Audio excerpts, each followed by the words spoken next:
నిన్న చంద్రబాబు నాయుడు గారు ధవళేశ్వరం బ్యారేజీ దగ్గర 117 గేట్లు ఆధునీకరించి ఇందులో భాగంగా పిచ్చిగిల్లంకలో జరిగినటువంటి సభా కార్యక్రమాన్ని ఉద్దేశించి కొత్తపేట మాజీ శాసనసభ్యులు జిల్లా అంబేద్కర్ కోనసీమ జిల్లా వైసీపీ పార్టీ అధ్యక్షులు చిల్ల జగ్గిరెడ్డి గారు మాట్లాడుతూ మన కొత్తపేట శాసనసభ్యులు బండారు సత్యానందరావు గారు గోయిన్స్ నిర్మిస్తూ గోయిన్స్ పేరుతో మట్టి తీసేసి ఇసుక తీసేసి అమ్మేసుకుంటున్నారని తప్పుడు ప్రసారం చేస్తున్నారు. అలా కొత్తపేట నియోజకవర్గంలో మట్టి ఇసుక భూదందాకి care of address Chirla Jaggireddy గారు. అటువంటి వారు మట్టి గురించి ఇసుక గురించి మాట్లాడుతుంటే దెయ్యాలు వేదాలు వల్లించినట్టుగా ఉన్నాయి. మీరు కేవలం మాట్లాడితే వైఎస్ రాజశేఖర రెడ్డి గారు టైంలో ఐసేసాం, మా నాన్నగారు రామచంద్ర రెడ్డి గారి టైంలో ఇచ్చేసామని చెప్తున్నారు. అసలు మీ టైంలో ఏం చేశారో చెప్పండి, మీ జగన్మోహన్ రెడ్డి గారి టైంలో ఏం చేశారో చెప్పండి. అంతే తప్ప ఎప్పుడో చెట్టు పేరు చెప్పి కాయలు అమ్ముకునే విధంగా ఉంది మీరు మాట్లాడే విధానం చూస్తుంటే తప్ప. మీరు 3 సార్లు శాసనసభ్యులు చేశారు. 3 సార్లు కూడా ఈ నియోజకవర్గ ప్రజల్ని మాయ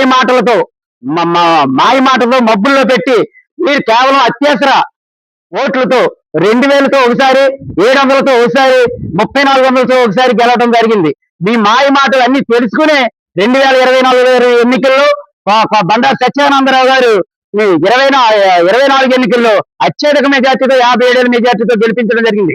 ఎందుకంటే గత ఎన్నికల్లో వచ్చిన మెజార్టీకి 24లో జరిగినటువంటి వ్యత్యాసం ఎందుకంటే గత ఎన్నికల్లో మీ మాయ మాటలు ఈయన ఇసికి మోసపూరితమైన మాటలను ప్రజలు అర్థం చేసుకునే కొత్తపేట నియోజకవర్గంలో బ్రహ్మాండమైన తీర్పు ఇవ్వడం జరిగింది. కొత్తపేట నియోజకవర్గం సత్యానందరావు గారు తనకున్నటువంటి అనుభవంతో వందలాది కోట్లు ఈ నియోజకవర్గానికి తీసుకొచ్చి అభివృద్ధి చేస్తుంటే లొలలాకులు కావచ్చు, రోడ్లు కావచ్చు, డ్రైన్లు కావచ్చు, ఇన్ని కార్యక్రమాలు చేస్తుంటే వారవలేకే మీరు చేస్తున్నటువంటి విమర్శలు తప్ప అంతకంటే ఏమీ లేదు. మీరైనా సరే విమర్శించేటప్పుడు స్వవిమర్శలు చేసి మంచి సూచనలు చేస్తే భవిష్యత్తులో అయినా మీకు రాజకీయ భవిష్యత్తు ఉంటుంది, లేదా మీకు రాజకీయంగా కూడా నియోజకవర్గంలో ఏ రకమైనటువంటి మనుగడ లేకుండా పోతుంది. ఇప్పుడైనా సరే తగినట్టుగా హుందాతనంగా మాట్లాడాలని హెచ్చరిస్తున్నాం.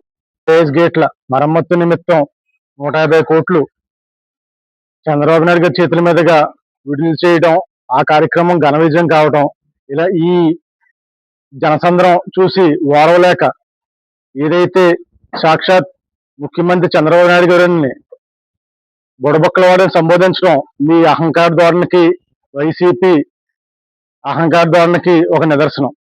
ఏదైతే కొత్తపేట బండారు సత్యానందరావు గారు బ్రదర్స్ మీద మీరు అవినీతి ఆరోపణలు చేస్తున్నారో, బీటాక్స్ అని సంబోధిస్తున్నారో, మీరు తక్షణ ఈ వ్యాఖ్యలను ఉపసంహరించుకోవాలి. నిన్న జరిగినటువంటి ముఖ్యమంత్రి నారా చంద్రబాబు నాయుడు గారి మీటింగ్స్ గురించి జగ్గిరెడ్డి గారు కొన్ని విమర్శలు చేశారు. ఆయన విమర్శించే ముందర మన కొత్తపేట కాన్ఫరెన్స్ గురించి చెప్పుకున్నాం. జగ్గిరెడ్డి గారికి ఒకటే చెప్పదలుచుకున్నాం, ఏంటంటే మీరు 15 సంవత్సరాలు కొత్తపేట నియోజకవర్గంలో ఎమ్మెల్యేగా పనిచేశారు, బండారు సత్యానందం గారు కూడా పనిచేశారు. మీ హయాంలో జరిగిన అభివృద్ధి గురించి, స్థానిక శాసనసభ్యులు చేస్తున్న అభివృద్ధి గురించి ముందర చర్చ పెడదాం.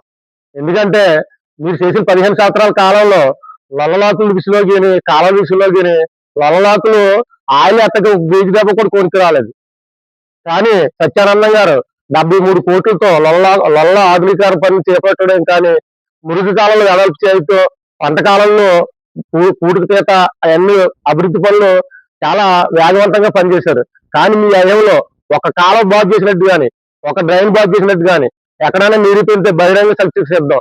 అండి, నిన్న ముఖ్యమంత్రి గారు కోనసీమ జిల్లాలో పర్యటించి ధవళేశ్వరం అభివృద్ధి పనులు ప్రారంభించడం, అలాగే రైతులతో ముఖాముఖి కార్యక్రమం నిర్వహించడం జరిగింది. అక్కడ స్వయంగా ముఖ్యమంత్రి చంద్రబాబు నాయుడు గారు రైతుల నుంచి సమస్యలను స్వీకరించి వారితో మాట్లాడటం జరిగింది. అయితే మాజీ ఎమ్మెల్యే కోనసీమ జిల్లా వైసీపీ అధ్యక్షులు చిర్ల జగ్గిరెడ్డి గారు ఈ కార్యక్రమం పూర్తిగా విఫలమైందని, అలాగే అక్కడికి వచ్చిన ప్రజలకి కనీస సౌకర్యాలు కూడా అందించలేదని చెప్పేసి పూర్తిగా అవాస్తవాలు మాట్లాడుతున్నారు. ఇది పూర్తిగా హాస్యాస్పదంగా ఉంది. ఎందుకంటే కోనసీమ జిల్లా నలుమూలల నుంచి కూడా అత్యధిక సంఖ్యలో రైతులు, ప్రజలు ఈ కార్యక్రమంలో పాల్గొనడం జరిగింది. అంతేకాకుండా అక్కడ కార్యక్రమంలో చంద్రబాబు నాయుడు గారు రైతు సమస్యల గురించి మాట్లాడుతుంటూ అక్కడ ఉన్న రైతులందరూ కూడా చాలా సంతోషం వ్యక్తం చేశారు. ముఖ్యంగా కొత్తపేట శాసనసభ్యులు శ్రీ బండారు సత్యానందరావు గారు నిరంతరం ప్రజల మధ్యలోనే ఉంటూ ఆయన చేస్తున్న అభివృద్ధి సంక్షేమ పథకాలు, అంతేకాకుండా ఆయన మీద ఉన్న విశ్వాసంతో అత్యధిక సంఖ్యలో ప్రజలు ఈ కార్యక్రమంలో పాల్గొన్నారు. ప్రజల ఆదరణను రాజకీయ పరంగా వాడుకోవడం చాలా తప్పు. అంతేకాకుండా ప్రజలను తప్పుదోవ పట్టించేలా ఆయన మాట్లాడుతున్న మాటలు బాధ్యతారహితమైన రాజకీయానికి మంచిది కాదు. ఈ నీటి సంఘ అభివృద్ధి మరియు కోనసీమ పురోగతి కోసం పనిచేస్తూనే ఉంటుంది. మేము రాజకీయ విమర్శలకు ఎప్పుడు దూరంగానే ఉండి అభివృద్ధి కోసం మాత్రమే పనిచేస్తామని చెప్పేసి తెలియజేస్తున్నాం. ఎప్పటికప్పుడు తాజా సమాచారం కోసం మా ఛానల్ ను సబ్స్క్రైబ్ చేయండి, లైక్ చేయండి, షేర్ చేయండి.